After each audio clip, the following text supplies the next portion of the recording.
She followed him quietly, her heart pounding with every step. The night was dark, the village silent, but she couldn't turn back now.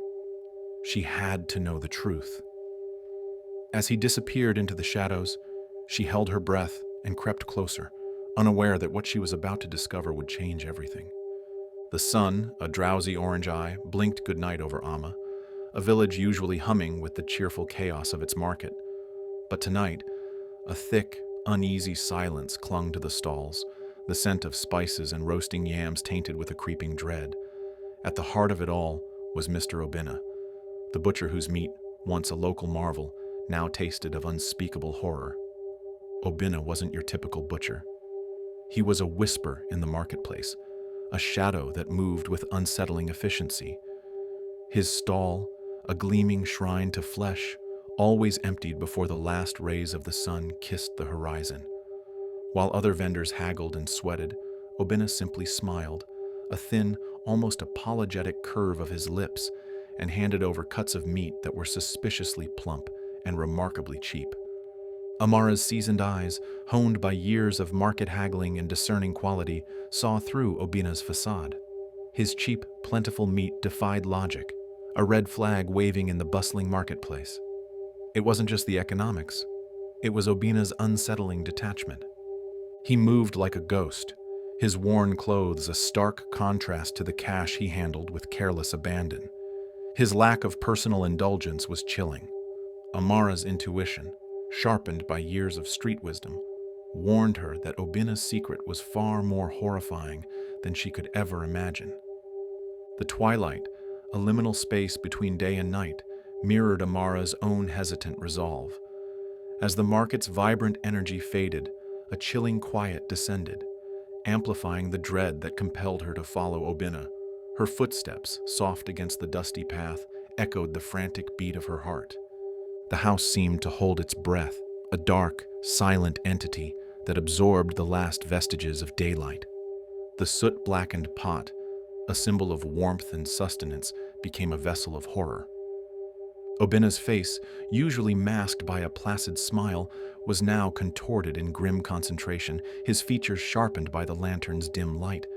As he lifted the lid, a wave of nauseating stench, thick and cloying, assaulted Amara's senses, a visceral assault that triggered her gag reflex.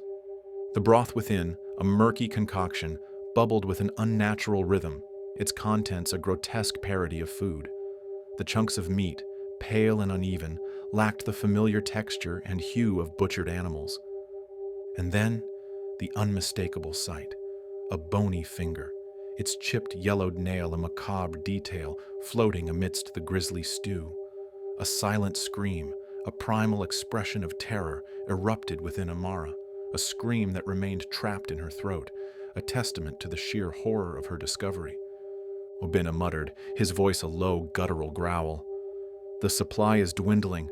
I need more." He slammed the lid back on the pot, the sound echoing like a death knell. Amara, her blood turning to ice, knew she had to get out. She slipped through the open window, her movements clumsy with terror, and fled into the night. She didn't stop running until she reached her own home, where she collapsed, trembling, onto the floor. The next day, the market was a stage for Amara's silent torment. She tried to act normal, to laugh and chat with her customers, but her eyes kept darting towards Obinna's stall, where he stood, his smile as benign as ever. She felt like a character in a nightmare, trapped in a world where the unthinkable was commonplace. She confided in Mrs. Unaka, her closest friend and fellow meat seller, a woman with a no-nonsense attitude and a heart of gold. Initially, Unaka dismissed Amara's fears as the product of an overactive imagination. But when she saw the raw terror in Amara's eyes, she knew something was deeply amiss. They devised a plan, a dangerous game of shadows and secrets. They would take turns following Obinna, unraveling the mystery behind his endless supply. Tonight, it was Unaka's turn. The cloak of night transformed the familiar village landscape into a realm of shadows, a stage for Unaka's grim vigil. Unaka's heart, a frantic war drum, echoed the primal fear that gripped her as she followed, her footsteps muffled by the yielding earth. The moonlit clearing, a serene space in the day, became a scene of macabre revelation. The freshly dug grave, a gaping wound in the earth, revealed the true extent of Obina's depravity.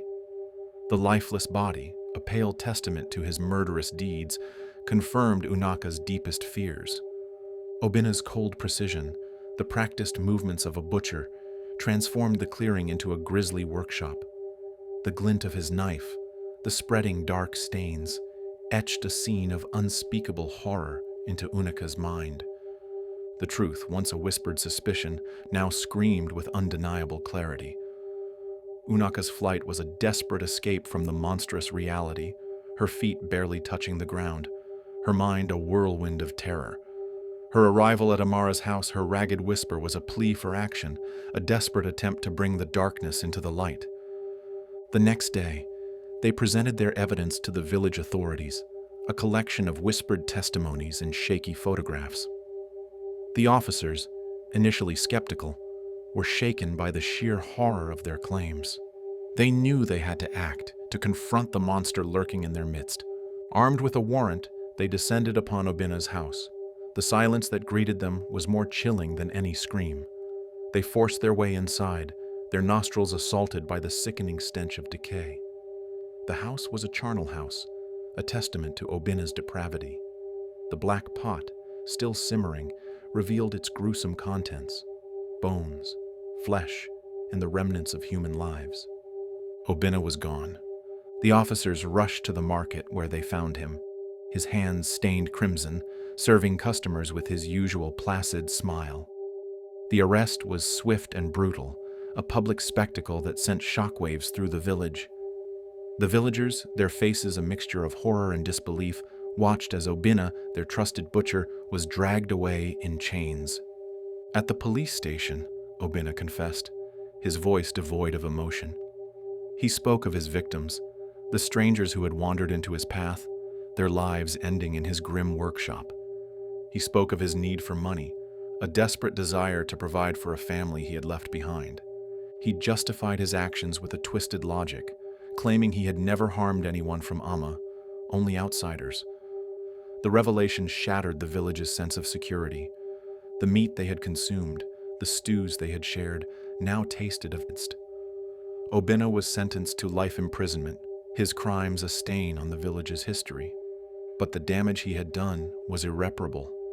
The trust that had bound the community was broken, replaced by a lingering fear, a constant awareness of the darkness that could hide behind a friendly smile. Obina's tale is a chilling reminder of hidden darkness. Let's stay vigilant, question the unseen, and protect our communities.